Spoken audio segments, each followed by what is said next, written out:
بسم اللہ الرحمن الرحیم۔ السلام علیکم۔ ایک دن حضرت ابوبکر صدیق رضی اللہ تعالی عنہ کھانا کھا رہے تھے۔ آپ کا دل کسی میٹھی چیز کھانے کو چاہا۔ آپ نے اپنی زوجہ سے پوچھا، کیا کوئی میٹھی چیز ہے؟ انہوں نے جواب دیا، بیت المال سے جو کچھ آتا ہے اس میں میٹھی کوئی چیز نہیں ہوتی۔ چند دن بعد آپ رضی اللہ تعالی عنہ نے دیکھا کہ دسترخوان پر کھانے کے ساتھ حلوہ بھی موجود ہے۔ آپ نے اپنی زوجہ صاحبہ سے پوچھا، آج یہ حلوہ کیسے بن گیا؟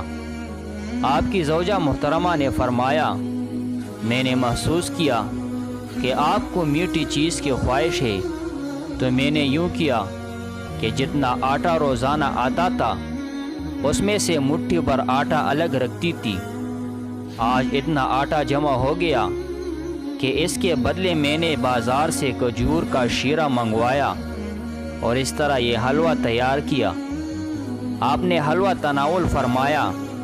کھانے کے بعد آپ سیدھے بیت المال کے محتمم کے پاس پہنچے اور فرمایا، ہمارے ہاں راشن میں جس قدر آٹا جاتا ہے آج سے اس میں سے ایک مٹھی کم کر دینا، کیونکہ ہفتہ بھر کے تجربے نے بتایا ہے کہ ہمارا گزارا مٹھی بھر کم آٹے میں بھی ہو جاتا ہے۔